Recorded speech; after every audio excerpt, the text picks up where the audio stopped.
आकाश चक्र में आपका स्वागत है। आकाश चक्र के सभी दर्शकों को हमने वादा किया था कि जल्द ही उन्हें गिरनार, सोमनाथ, द्वारका जैसे कुछ तीर्थ क्षेत्रों के दर्शन कराएंगे। आज हम अपना वादा पूरा करने जा रहे हैं। आज से अगले कुछ एपिसोड तक आप इन्हीं तीर्थ क्षेत्रों के दर्शन करेंगे। तो उठाइए इस धार्मिक सफर का आनंद।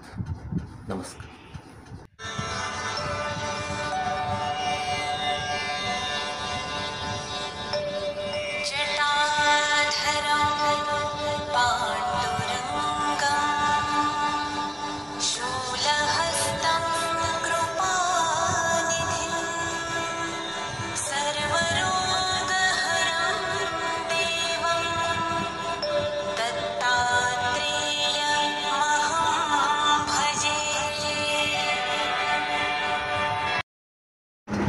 छब्बीस फरवरी को हम नागपुर से राजकोट के लिए रवाना हुए।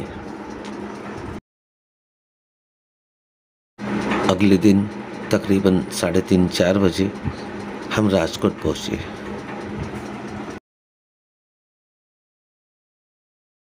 वहां से तुरंत ही हम जूनागढ़ की ओर निकले।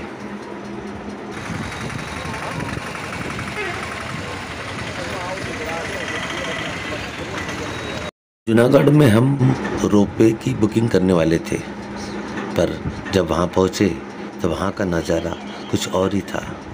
शहर की यातायात पूरी ठप हो चुकी थी। ऑटो, रिक्शा सब कुछ बंद थे। केवल सरकारी बसें शुरू थी। नार तलेठी पर महादेव का एक प्राचीन मंदिर है। इसे भवनाथ कहते हैं। यहाँ पर महाशिवरात्रि के उपलक्ष्य में एक बड़ा विशाल मेला होता है। महाशिवरात्रि का यह मेला एकादशी से ही लगना शुरू हो जाता है। हम जब यहाँ पहुँचे वह दिन भी एकादशी का ही था। लाखों की संख्या में यहाँ श्रद्धालु आते हैं, लेकिन हमें इस बात का जरा भी एहसास नहीं था। भीड़ के कारण हम रोपवे तक पहुँच ही नहीं पाए।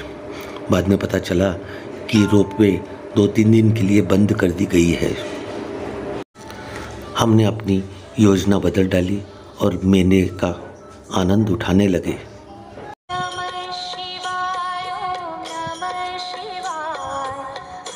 कहा जाता है कि भगवान शंकर और पार्वती एक बार आकाश मार्ग से जा रहे थे, तभी उनका कोई वस्त्र यहाँ पर नीचे आकर गिरा। वे उसे उठाने यहीं पर आए। वो दिन शिवरात्रि का था। दोनों ने इसी स्थान पर रात बिताई। नमः शिवाय, नमः शिवाय, हर हर भोले, नमः शिवाय, नमः शिवाय, नमः शिवाय, हर हर भोले, नमः शिवाय। योजना तो हमने पहले ही बदल डाली थी। अगले दिन सुबह हम पहुँचे महात्मा गांधी की जन्मस्थली पोरबंदर पर।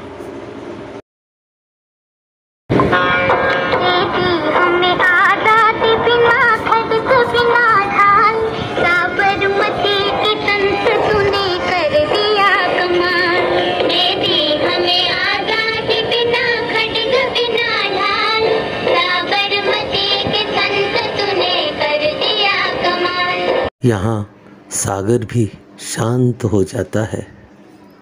यहाँ पक्षियों के लिए कुछ खास व्यवस्था की गई है। सैलानी यहाँ आते हैं और पंछियों को दाना पानी डालते हैं। हजारों की संख्या में पंछी यहाँ इकट्ठे हो जाते हैं।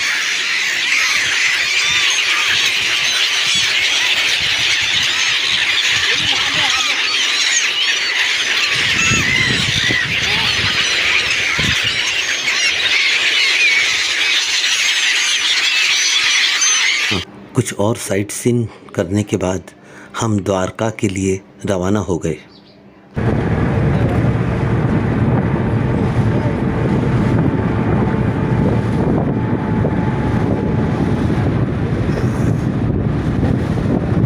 रास्ते में हमें एक बारात भी दिखी।